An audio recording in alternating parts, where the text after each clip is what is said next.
네, 5월이 이제 가정의 달이고 오늘이 이제 어버이 주일인데요. 그러니까 좀 한 번은 좀 여기에 맞는 그런 이제 설교를 전해야 되겠다 했는데 마침 이제 누가복음을 강의하면서 이렇게 보니까 그게 딱 맞는 말씀인 것 같아요. 지난 주일에 나누었던 본문도 그랬지만 오늘 본문도 그렇습니다. 물론 이제 시몬과 한나 이야기를 우리가 좀 해야 되는데 그건 다음 주에 나누도록 하겠고요. 오늘은 이제 예수님의 어린 시절에 관한 이 본문의 내용을 가지고 이제 말씀을 나누도록 합니다. 자, 본문에 증언하는 것처럼 예수님 가족이 6월절에 예루살렘에 갔었고요. 그때 예수님의 나이는 12살이었습니다. 그러니까 우리 나이로 하면 몇 살이죠? 13살이거죠. 그러니까 만 12살이었던 거예요. 예를 들고 이제 어떤 사람들은 예수님께서 성인식을 하기 위해서 예루살렘에 가셨다라고 얘기를 합니다. 그러니까 유대인들은 그 성인식이라는 게 있거든요. 갔다는 건데, 근데 이제 성인식을 할 수 있는 법적인 나이가 있어요. 유대교 율법에 따른 법적인 나이는 만 12살이 아니라 만 13살입니다. 그러니까 예수님께서 예루살렘에 가신 것은 성인식을 하기 위해서 가신 것은 아니라는 것이죠. 그렇다면 왜 가셨을까요?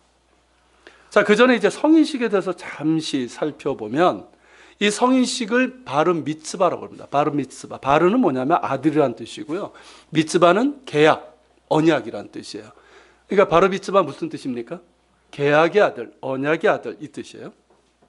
그러니까 단순히 성인이 된다는 뜻이 아니라 그러니까 이제서부터 뭐냐면 그 전까지는 부모가 책임져 줬잖아요.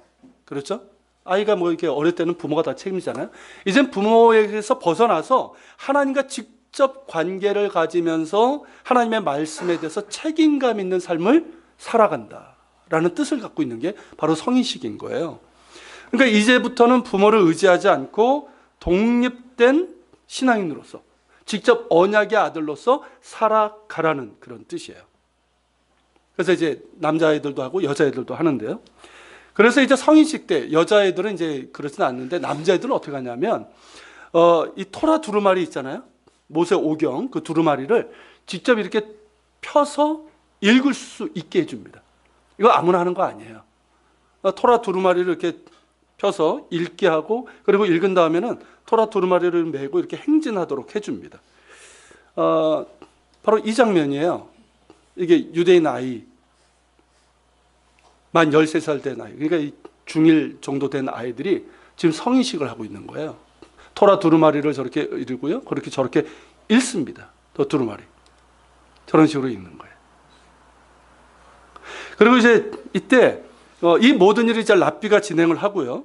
그리고 가족은 물론 친척들, 그리고 친구들까지 다 모여가지고 굉장히 많이 와요. 한 거의 100명 이렇게 초대를 합니다. 그래서 초대하고 그래서 축하하고 축복을 하고 성대하게 파티를 열고요. 여기 이제 파티 장면이에요. 끝나고 나서 의자에 딱 앉혀가지고 올려줘요. 이때는 아이가 최고인 거예요. 이거는 이제 여자아이하고 같이 하는 성인식 장면인데, 그리고 이제 이게 끝나면서 부모가 자녀에게 뭘 선물하냐면 유럽 배낭 여행을 선물해 줍니다. 여전히 확 뛰죠. 근데 이제 실제로 여행을 가는 거는 조금 나이 들어서요. 중1 고 나이가 아니고 조금 나이 들어서 대개 애들이 이제 한 고등학교 정도 되면은 혼자 혹은 친구들하고 같이 유럽 배낭 여행을 갑니다. 부모가 준비해 준. 가는 이유가 뭐냐면 그냥 놀러 가라는 게 아니에요. 유럽이라는 세계는 가보신 분들은 알겠지만 거기가 세계사의 축소판 아닙니까? 유럽을 볼 줄 알면 세계를 읽을 수 있는 그런 눈이 있어요. 그러니까 거기에서 그 넓은 세계에서 직접 세상을 보고 배우라는 거예요. 그래서 실제로 성인식 하고 나서 이 유럽 여행을 하고 그러면서 어떤 인생의 아이템, 전환점을 찾은 유대인들이 의외로 많아요. 그 셀이라고 하는 회사 아시죠? 조개 껍데기 표시 있는 거. 이게 유대인 회사인데요. 이 사람이 성인식 치르고 유럽 배낭여행 갔다가 해변가에서 이렇게 조개를 딱 줬다가 조개에서 뭔가를 깨달은 것 같아요. 뭔진 저도 잘 모르겠지만. 그러고 나서 이제 그렇게 된 사람이에요. 그러니까 이렇게 이제 성인식이 이렇게 성대하고요. 비용도 많이 들고 그러다 보니까 최소 1년 전서부터 이걸 준비를 합니다. 근데 여러분 참 멋있지 않습니까? 우리나라로 한다면 중1 정도, 얘네들 나이 중1, 요 정도 되는 아이, 요 나이 때 성인식을 한다는 건데 그러다 보니까 유대인 아이들에게는 좀 성숙함이 나타나요. 물론 다 그런 건 아닙니다만은, 다 그런 건 아니에요. 그렇지만 성인식을 치른 다음부터는 애들이 좀 달라져요. 아직 어린 나이 아닙니까? 그리고 사춘기임에도 불구하고 스스로 자기 일을 하고 책임감 있는 삶을 살려고 하는 거예요. 이제 성인이 됐잖아요. 그러니까 자기 인생에 대해서 스스로 생각하고 목표를 가지고 준비를 합니다. 이게 이른바 뭡니까? 메타인지 자기 주도적인 삶이에요. 우리가 우리 아이들에게 얘네들한테 이걸 가르치려고 그렇게 사일사 생각하는 하고 이렇게 애를 쓰고 있는데, 유대인 아이들은 어려서부터 이걸 자연스럽게 배우고 성인식을 통해서 또 자연스럽게 터득을 하고 있어요. 참 부러운 점인 것 같아요, 이 부분은. 참 배울 것이 많은 민족이 유대인들인데요. 인구는 겨우 2천만 정도밖에 안 돼요. 전 세계 다 합쳐봤자 유대인 인구가. 그렇지만 정말 뛰어난 그런 힘을 드러내고 있죠. 창의력도 뛰어나고 노벨상의 몇 퍼센트? 인구로 따지면 0.025%밖에 안 되는 사람들이에요. 전 세계 인구에.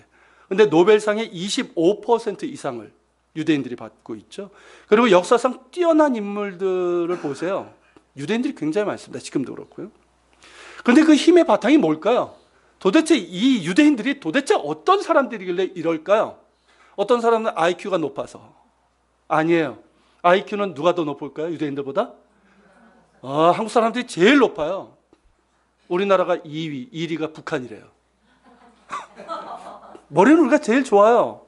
유대인들은 한 10몇 위밖에 안 돼요. IQ로 따지면. IQ 문제가 아니에요. 유대인들의 힘은 바탕은 뭐냐면 성경이에요. 성경. 여러분 성인식에도 그 중심에 뭐가 있습니까? 성경이 있잖아요. 그리고 잠시 후에 보게 될 것인데 유대인들의 자녀 교육에 있어서 가장 중요하게 여기는 것 역시 성경입니다.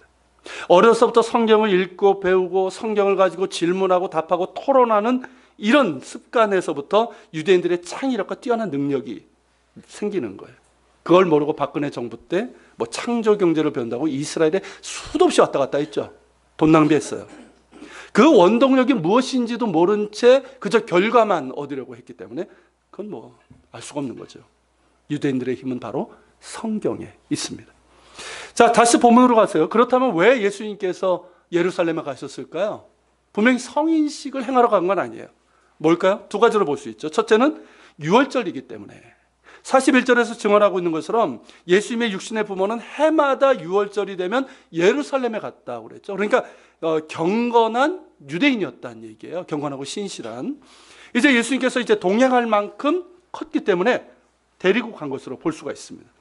그리고 두 번째 이유는 아직 성인식을 행할 나이는 아니지만 율법에 따르면 성인식을 치르기 1, 2년 전에는 반드시 예루살렘에 가서 성전에 데려가서 절기 예식을 지키도록 하라. 이런 규정이 있어요. 그러니까 예수님께서는 다음에 있을 성인식을 준비하는 차원에서 그렇게 이제 예루살렘에 가신 것으로 볼 수가 있죠. 그렇게 이제 유월절 얘기도 하고 성인식을 준비하기 위해서 요셉과 마리아와 함께 예루살렘으로 가신 겁니다. 근데 문제가 생기죠. 자, 유월절의 절기 관례에 따라서 이렇게 지키고 이제 다시 고향으로 이렇게 나사렛으로 가고 있는데 예수님은 예루살렘에 머물러 있었고 이 부모들은 알지 못했다는 것이에요. 아마도 이제 유월절이 이제 유대인들의 가장 큰 명절이고 이때는 이제 경건한 유대인들은 이제 대부분 이제 예루살렘에 가기 때문에 나사렛에서도 어땠을까요? 예수님 가정만이 아니라 많은 사람이 같이 동행을 했겠죠. 그리고 동행을 하면 아이들은 어떻게 답니까? 부모 따라갑니까? 아이들 있잖아요. 그 동년배 아이들하고 같이 이렇게 놀면서 이러고 가잖아요. 그러니까 이때도 그랬을 거예요. 그러니까 마리아와 요셉이 이제 예수님께 이제 가야 된다라고 얘기를 하고 다른 아이들하고 있으니까 같이 이렇게 따라와라 이렇게 했던 것 같아요. 그리고 사람들도 많았고. 근데 이렇게 집으로 쭉 가다가 보고 그리고 하루쯤 가서 하루쯤 지나서 이제 저녁이 돼서 짐을 딱 풀어보는데 주변에 아무리 봐도 아들이 없는 거예요. 예수님이 없는 거예요. 자, 이렇게 여행길에서 아이를 잃게 되면 부모는 어떻게 될까요? 혹시 이런 경험 있으세요? 저는 경험이 있습니다. 제가 그랬고요. 저의 아들도 한번 그랬어요. 제가 어렸을 때 노는 걸 좋아했고요. 그리고 이제 사람들을 워낙 잘 따라서 부모님이 저를 3번이나 잃어버리셨다고 그래요. 한 번은 이제 경찰서에서 저를 찾았는데 너무나 태연하게 과자를 먹고 있더래요. 그러다 이제 저를 보더니 아! 하고 이제 울었다는 거죠. 그리고 이스라엘에 살 때는 막내를 잃은 적이 있었어요. 잃어버릴 뻔한 적이 있었죠. 저희가 이제 메시아닉 유대인 교회, 그러니까 예수님을 믿는 유대인 교회에서 예배를 드리고 있었는데 갑자기 막내가 안 보이는 거예요. 얘가 이제 한 2살 정도 됐었는데 사람들이 이제 귀여워하고 이렇게 예배 중에 이렇게 사람들에게 이렇게 가고 그랬었어요. 근데 그날은 안 보이는데 아무리 둘러봐도 없는 거예요. 그래서 얘가 밖으로 나갔나 싶어가지고 저희들이 순간 당황을 했고, 특히 아내는 이 다윗을 정말 잃어버린 줄 알고 예배 중에 밖에 나가가지고 다윗 이러면서 그러면서 이제 예배당 안에 소리가 들릴 만큼. 근데 이 친구가 순간 쑥 나타난 거예요. 그러니까 밖으로 나간 게 아니라 우리가 안 보이는 저쪽 끝에 있는 어느 흑인인가요? 그 교인에게 가가지고 그분이 주는 과자를 먹고 있었던 거예요. 저 친구가 그런 거에 좀 약해요. 그리고 이제 나타났는데 아주 태연한 거예요. 그러니까 저희만 당황했던 거죠. 그러니까 마리아 요셉도 아마 그랬을 거예요. 이제 12살이고, 그래서 이제 좀 덜 하겠지만, 여행 중에 눈에 보이지 않는 아들로 인해서 적지 않게 당황을 하고 놀랐을 것입니다. 그래서 이 사람 저 사람에게 물어봤지만 아무도 예수님을 보지 못했다고 하는 거예요. 그래서 길을 되돌려서 이제 예루살렘까지 갔는데 어디서 만나게 됩니까? 성전에서 만나게 되는 거예요. 근데 성전에서 뭐 하고 있었을까요? 보통 애들 같으면 거기서 이렇게 울면서 치시면 엄마 어디 있어? 이러고 있을 텐데 예수님은 뭐라고 계셨을까요? 12살의 어린 예수님께서 선생들 중에 앉으셔서 그들에게 듣기도 하고 묻기도 하고 토론을 하고 계셨다는 거예요. 이게 참 놀라운 일이죠. 여기서 선생들이 누구냐면 사내들인 의원들을 얘기하는 거예요. 이 사내들인은 뭐냐면 유대교의 최고의 의결 기관입니다. 그러니까 누굴로 구성되어 있냐면 사두개파 제사장들 있죠. 그 제사장들과 바리새파의 랍비들, 그리고 백성들 중에 유력한 장로들, 이렇게 구성이 되어 있어요.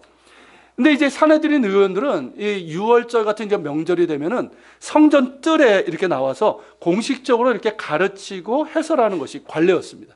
바로 이게 성전이에요. 그리고 성전 뜰 어딘지 아시겠죠? 가운데 이제 메인 건물이 있고 이제 바깥에 담이 있는데 그 사이에 있는 공간이 성전 뜰이에요. 저기에서 이제 성경을 가리키기도 했고요. 그리고 이제 여기가 성전으로 올라가는 문이에요. 저게 훌다 문이라고 하는 겁니다. 지금 남아있는 유적이 이거예요. 요거 이제 그걸 복원해서 그린 거고요. 그러니까 요게 지금 남아있는 예루살렘 성전으로 올라가던 성전 계단이고 문이에요. 요게. 그러니까 요런 데서 앉아가지고 이렇게 가르치는 일이 많았고요. 그때마다 그냥 일방적으로 가르치는 게 아니라 우리나라 같은 게 일방적으로 가르치잖아요. 근데 유대인들 같은 경우는 질문하고 답하고 토론하고 그러면서 또 랍비지만 반박도 하고 그러면서 지식을 논하는 자유로운 토론이 이루어집니다. 이 토론은 나이, 학식, 신분 이런 차별 없이 참여할 수가 있었어요. 그리고 일반적인 건 아니지만 성인식에 해당되는 그 나이에 해당되는 유대인 아이들도 참여는 할 수 있었어요. 일반적인 건 아니에요. 근데 예수님께서 그리 하셨던 거죠. 자, 유대인들은 질문과 토론을 잘하는 사람들로 유명합니다. 유대인 아이들은요, 학교에 이렇게 다녀오면 부모가 뭐라고 묻는지 아십니까? 야, 선생님께 질문 잘하고 왔니? 질문 많이 하고 왔니? 이렇게 물어요. 우리나라 같은 경우는 뭐라고 묻죠? 아이가 학교 갔다 오면? 말씀 잘 들었어? 그죠? 뭐 배웠어? 이거잖아요. 저도 사회사에서 하다 보니까 자꾸 그렇게 되던데. 이렇게 묻는데요. 근데 이제 유대인들 같은 경우는 학교에서 얼마나 우리 아이가 질문하고 답하고 토론에 참여했는가. 이걸 굉장히 중요하게 여겨요. 이것은 어려서부터 배운 그들의 습관입니다. 그러니까 어려서부터 질문하고 대답하고 토론하는 것을 배웁니다. 그러니까 자녀 교육에 관한 이 랍비 문헌에 보면 이런 말이 있어요. 5살에는 성경을 배우고 10살에는 미슈나를 배우고 13살에는 계명을 준수하고 15살에는 탈무드를 공부한다. 이게 유대인 자녀 교육에 대한 이야기예요. 여기서 미슈나는 뭐냐면 그러니까 그 구전율법이라는 게 있어요. 기록된 성경 말고, 그러니까 전에 들어온 게 랍비들의 성경 해석인데 그게 이제 집대성된 게 미슈나예요.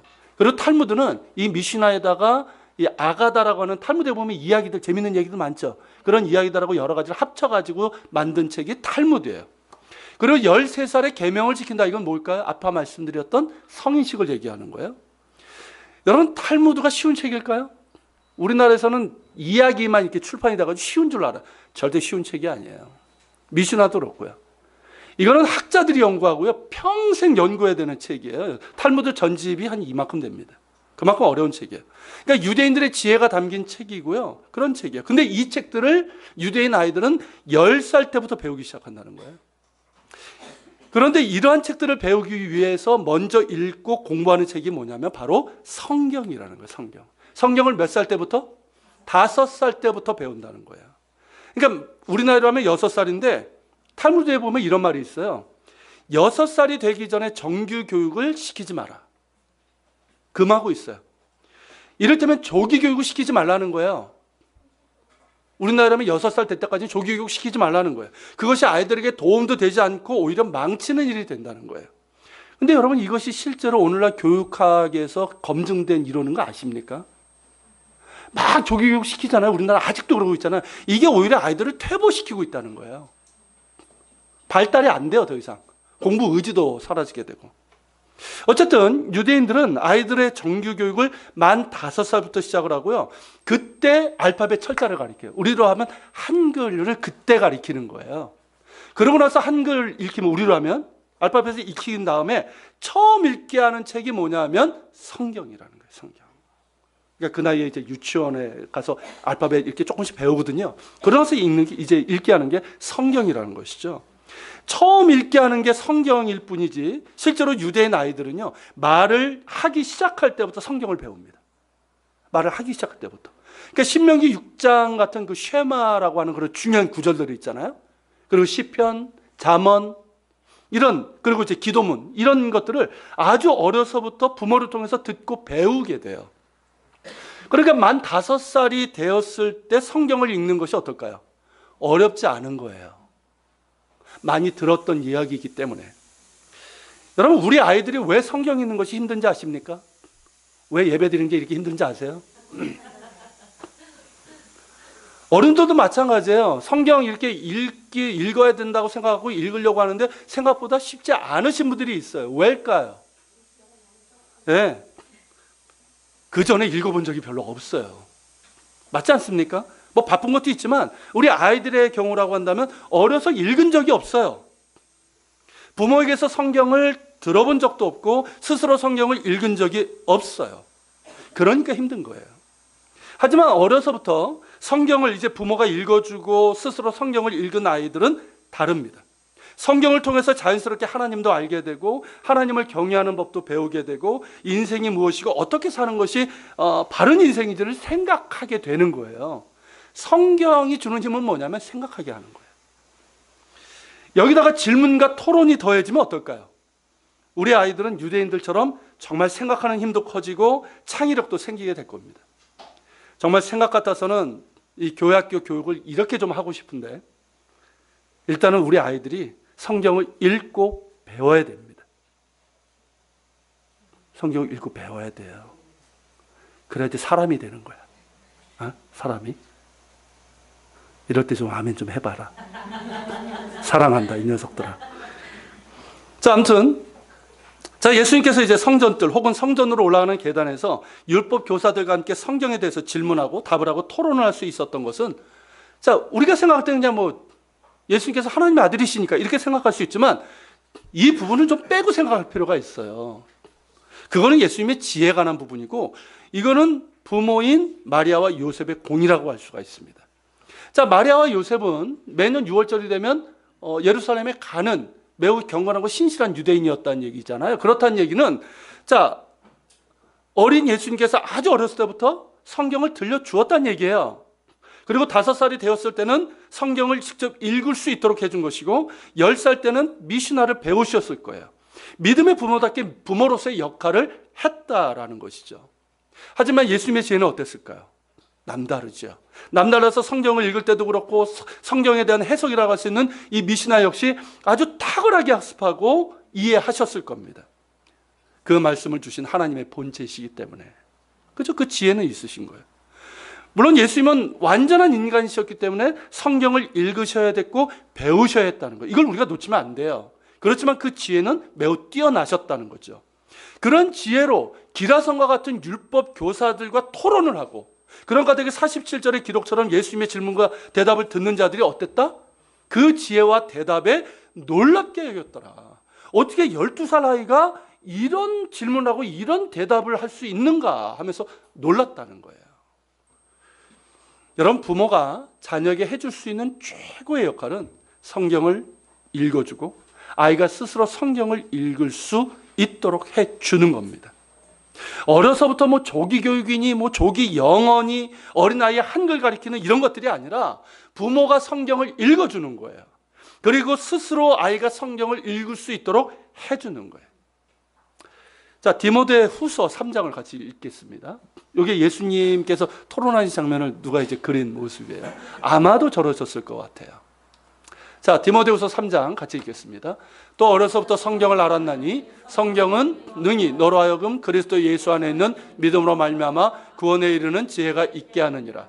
모든 성경은 하나님의 감동으로 된 것으로 교훈과 책망과 바르게 함과 의로 교육하기에 유익하니 이는 하나님의 사람으로 온전하게 하며 모든 선한 일을 행할 능력을 갖추게 하려 함이라.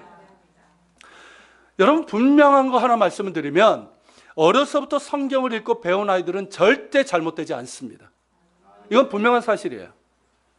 하나님의 말씀으로 그 지식과 심령 가운데 이 말씀이 심겨진 아이들은요, 결국 그 말씀을 통해서 그리스도 예수 안에 있는 믿음으로 말미암아 구원에 이르는 지혜를 얻게 됩니다. 그러니까 믿음의 자녀가 되고요, 구원의 확신을 가지고 믿음의 길을 간다라는 것이에요. 또한 성경은 교훈과 책망과 바르게 함과 의로 교육하기에 유익해요. 무슨 말이냐 하면 사람 되게 하는 교육이 가능하다는 거예요. 그래서 유대인들은 성경을 모르면 사람이 아니다, 이 말을 하는 거예요. 사람 되자. 마늘 먹는다고 사람 되는 게 아니고요. 여러분, 성경대로 배우고 성경대로 살면 반드시 하나님의 사람으로 온전하게 되고 모든 선한 일을 행할 능력을 갖추게 됩니다. 분명한 사실이에요. 이것이 성경의 효과이고요, 하나님 말씀의 능력이에요. 이것을 알아야 돼요. 믿지 않는 부모들은 알기가 없겠지만 적어도 교회 다니는, 정말 신앙생활을 하고 있는 부모들은 이걸 알아야 돼요. 여러분, 성경은 고리타분한 어려운 책이 아닙니다.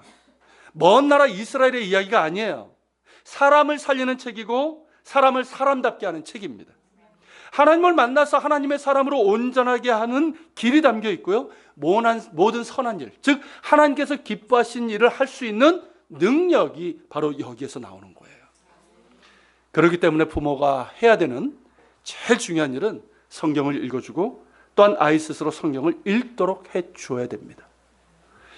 그러려면 부모부터 어떻게 될까요? 성경을 읽어야 돼요. 부모가 성경을 가까이 해야 돼요. 같이 읽는 거예요.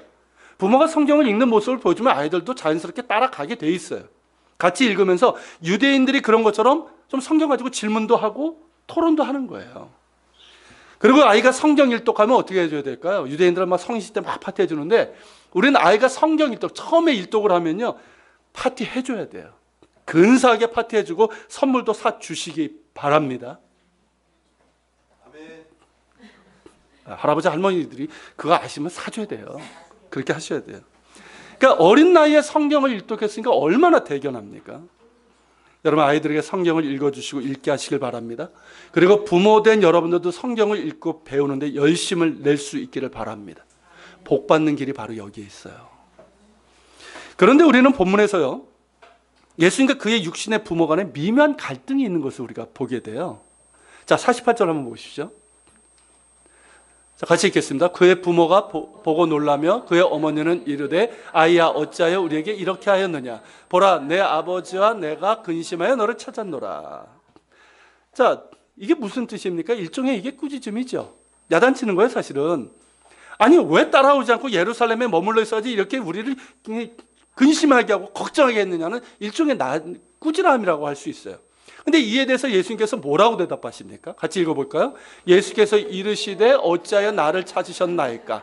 내가 내 아버지 집에 있어야 될 줄을 알지 못하셨나이까 하시니 그 부모가 그가 하신 말씀을 깨닫지 못하더라. 만약에 여러분들이 아이를 잃어버렸는데 그래가지고 힘들게 찾았는데 너 왜 그랬어? 그랬더니 아이가 어째서 저를 찾으셨나이까? 이러면 어떠실 것 같아요? 그러니까 우리가 볼 때는 좀 당황스러운 얘기인데, 근데 예수님 입장에서 보면 굉장히 당연한 말씀이에요. 그렇죠? 자, 예루살렘 성전은 어떤 곳입니까? 내 아버지 집이에요. 맞죠? 예수님에게 있어서는 내 아버지의 집이에요. 하나님의 아들이시기 때문에 하나님의 임재가 있는 성전에 계시는 것이 당연합니다. 물론 이 말은요, 나는 내 아버지 집에 있을 테니까 당신들은 나사렛으로 돌아가세요, 이 뜻이 아니에요. 그러니까 마리아와 요셉이 걱정하면서 여기저기 찾아 헤맨 것을 두고 하신 말씀이에요. 여러분 48절에 보면 사흘 후에 성전에서 만났다고 그랬어요. 근데 여러분 예루살렘에 떠나가지고 예수님이 동행하지 않았다는 것을 알게 된 때는 딱 하루만이었어요. 하루길이 지나고 나서. 그렇죠? 근데 예수님을 다시 찾은 것은 사흘이 걸렸어요. 이건 뭘 의미합니까? 여기저기 막 찾아다닌 거예요. 중간에 어딥니까? 베다니도 가고 이렇게 간 거예요. 그래가지고 결국 예루살렘까지 온 거예요. 그걸 보시면서 아니, 내가 있어야 될 곳은 내 아버지 집인데 왜 다른 곳을 그렇게 찾으면서 고생을 하셨습니까? 이 뜻인 거예요. 하지만 마리아 요셉은 이 말씀을 제대로 깨닫지 못했습니다. 자, 깨닫지 못했다고 한다면 부모 입장에서는 아들의 말이 어떻습니까? 이해할 수 없는 행동이고요. 경우에 따라서는 공손하지 못한 그런 언행일 수도 있는 거예요. 사실 마리아와 요셉은 다 이해할 수 없었어요. 그렇죠? 자, 천사 가브리엘이 성령으로 아들을 잉태하게 될 것이라 했고 그것을 믿음으로 받아들였지만 이해를 했을까요? 다 이해하지 못해서 어떻게 이해를 합니까, 그거를? 자, 요셉 역시 어땠습니까?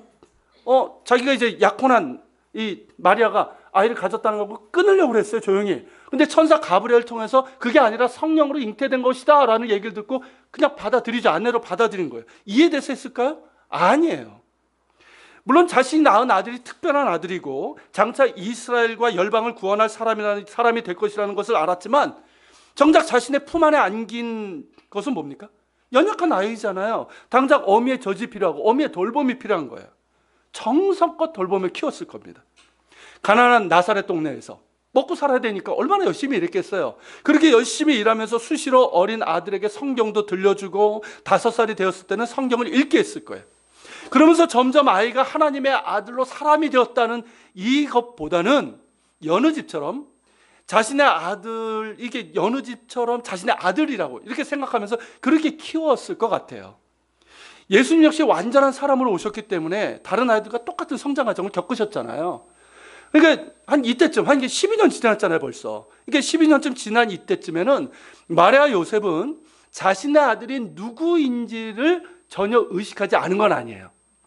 그렇지만 그보다는 좀 아득하지 않았나. 내 아들. 그죠? 우리 아들. 이렇게 생각을 했던 것 같아요. 그러니까 어떻습니까? 어린 예수님의 말을 제대로 다 깨닫지 못한 거죠. 그래서 이런 상황에서 본다면 예수님과 그의 부모 간에 지금 뭐가 생기는 겁니까? 뭔가 오해와 갈등이 생긴 거예요. 아십니까? 자, 그렇다면 이 상황에서 어떻게 해야 될까요? 자, 예수님의 입장에서는 아니, 이런 것도 이해를 못해. 이참에 부모 바꿔버려? 예수님이시니까. 그래서 이참에 바꿔버려, 부모? 이러셨을까요? 아니면 마리아와 요셉의 경우는 너무 부담스러워. 그렇잖아요. 보통 아들이 아니잖아요. 너무 부담스러워서 더 이상 맞지 못하겠다. 그러면서 책임을 회피하고 도망가 버렸을까요? 전혀 그렇지 않았습니다. 자, 이어지는 51절을 한번 볼까요? 같이 읽겠습니다. 예수께서 함께 내려가사 나사렛에 이르러 순종하여 받드시더라. 그 어머니는 이 모든 말을 마음에 두니라. 어떻게 하셨습니까? 예수께서 함께 내려가셨어요. 당신이 계실 곳은 내 아버지의 집 성전이시지만 사람이 되신 예수님께서는 그의 육신의 부모와 함께 내려가서 나사렛에 거하셨어요. 거기 나사렛으로 가셨을 뿐만 아니라 어떻게 순종하여 그의 부모를 받드셨다는 거예요. 여러분, 예수님께서 이 순종을 받으셔야 되는 분 아닙니까? 순종을 받으셔야 되는, 공경을 받으셔야 되는 하나님의 아들이시고 구주시지만 철저하게 인간으로서 육신의 부모를 공경하고 순종함으로 받드셨다는 거예요. 전해오는 이야기에 의하면 육신의 아버지인 요셉이 예수님께서 10대 후반이나 20대 초반에 죽은 걸로 이렇게 알려져 있어요. 그래서 이제 예수님께서 가장으로서 집안의 경제적인 책임을 지셔야 했습니다. 그러니까 요셉이 목수였잖아요. 그러니까 어려서부터 이제 도와주면서 배운 그 목공일을 직접 하면서 가정을 돌보고 가족의 생계를 이끄셨다는 거죠.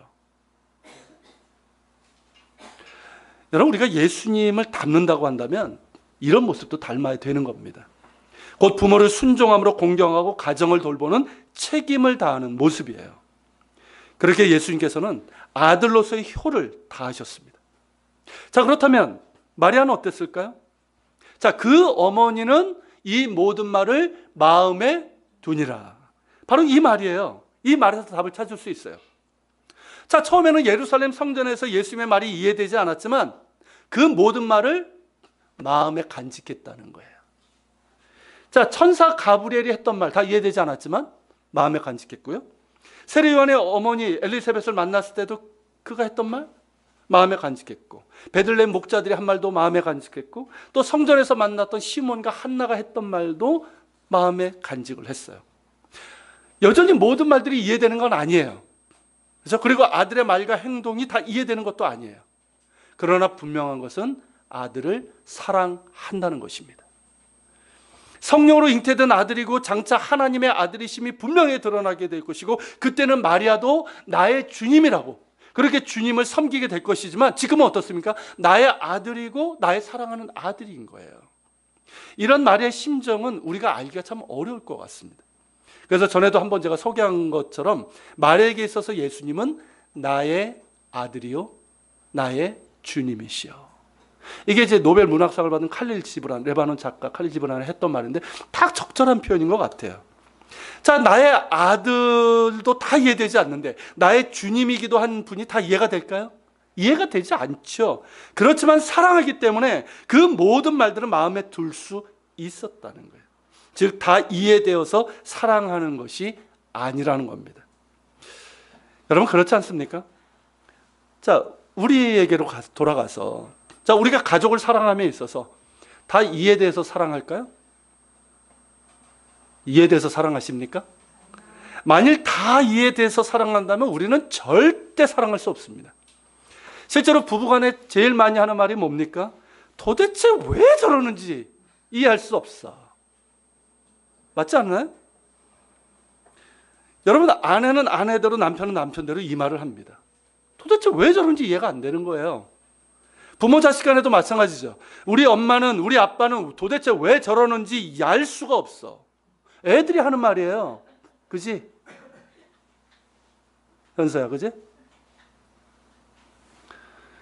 저 부모는 또 뭐라고 합니까? 애들을 보면서, 얘네들 보면서 도대체 넌 왜 그러니? 뭐 때문에 그러니? 이게 부모가 하는 말이잖아요. 우리가 너무나도 흔하게 하는 말이에요. 그럼에도 우리는 사랑합니다. 그렇죠? 다 이해돼서 사랑하는 게 아니에요. 죽었다 깨어나도 아내는 남편을 다 이해할 수 없고요. 남편 역시 아내를 절대 다 이해할 수 없습니다. 하지만 사랑할 수는 있어요. 부모 자식도 마찬가지죠. 자식이 어떻게 부모의 속마음을 압니까? 그럼 철드는 거예요. 여러분, 자식이 철들 때가 언제냐면 부모님이 돌아가시고 나서라고 합니다. 그게 어느 정도 맞는 것 같아요.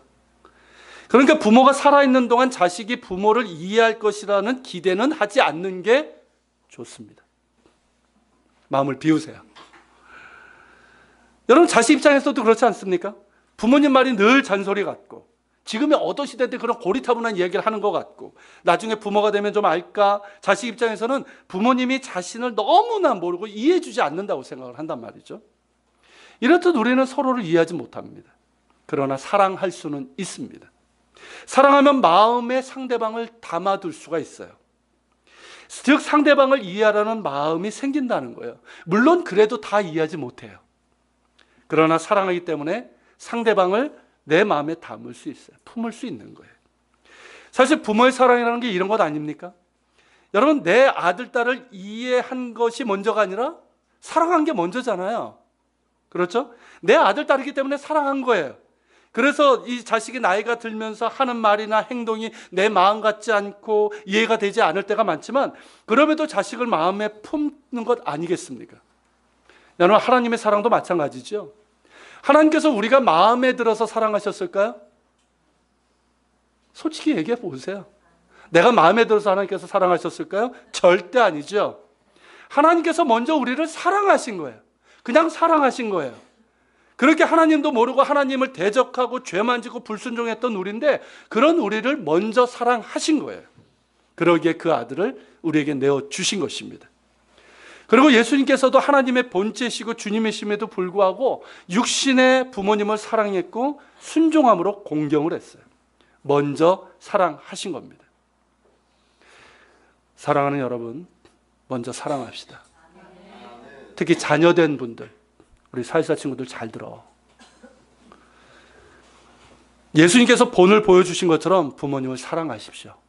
순종하세요. 아멘? 순종하세요. 그것이 마땅하고요. 부모를 공경하는 자가 땅에서 생명이 길리라 하셨어요. 약속 있는 계명이에요. 순종하시고 공경할 수 있길 바랍니다. 여러분, 우리 아직은 어려서 잘 모를지 모르겠지만 나이가 드니까 그런 것 같아요. 우리의 부모님과 함께 할 수 있는 시간이 점점 줄어들고 있어요. 그렇지 않습니까? 부모님에서 받은 상처도 있고 여전히 부모님들이 이해되지 않고, 어떤 경우는 어떻습니까? 나이 드신 부모님이 정말 염장지르는 그런 말도 하시고요. 정말 사람 피곤하게 하는 오지랖 넓은 그런 일도 있지만, 여러분, 사랑합시다. 이해보다는 사랑이 먼저입니다. 이것은 부부간에도 마찬가지입니다. 여러분, 앞서 말씀드린 것처럼 부부는 절대 다 이해하지 못합니다. 그러나 사랑할 수 있습니다. 사랑하기를 포기하지 마십시오. 사랑하면 이해되는 부분이 많아지고요. 사랑하면 그 사람을 품을 수 있습니다.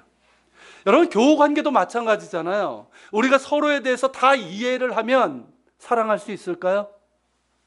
아니에요. 오히려 상처받을 수 있습니다. 그 사람에 대해서 다 알게 되면 오히려 내가 실망하고 상처받을 수 있어요. 그래서 적당히 모르는 것이 낫습니다. 몰라도 사랑하면 됩니다. 아멘? 사랑하면 설령 이해되지 않아도요, 마음이 덜 힘들어요. 그리고 서로를 품을 수 있습니다. 사랑합시다, 여러분. 그리고 부모님들은 지금까지 그래온 것처럼 계속해서 자녀들을 사랑하시고 품으시되, 마리아와 요셉이 그런 것처럼 믿음으로 품고 말씀으로 품고 기도로 품을 수 있기를 바랍니다. 믿음의 부모 밑에 언약의 자녀가 나오는 거예요. 말씀을 가까이 하는 부모 밑에 말씀을 사랑하며 순종하는 자녀가 나옵니다. 기도하는 부모, 그 자녀는 절대 잘못되지 않습니다. 그런 믿음의 자녀, 믿음의 부모, 언약의 자녀가 있는 가정이 되시기를 축복합니다.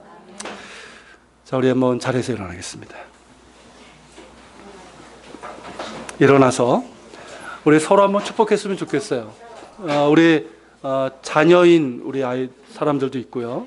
또 이제 부모인 분들도 있고, 또 부모이면서 자녀인 분들도 있고, 우리 서로를 한번 축복하면서 오늘 말씀처럼 믿음의 부모가 되게 해주시고 언약의 자녀가 되게 해주시고, 참으로 우리 가정 가운데 이런 하나님의 사랑으로 축복 넘치게 하여 주옵소서.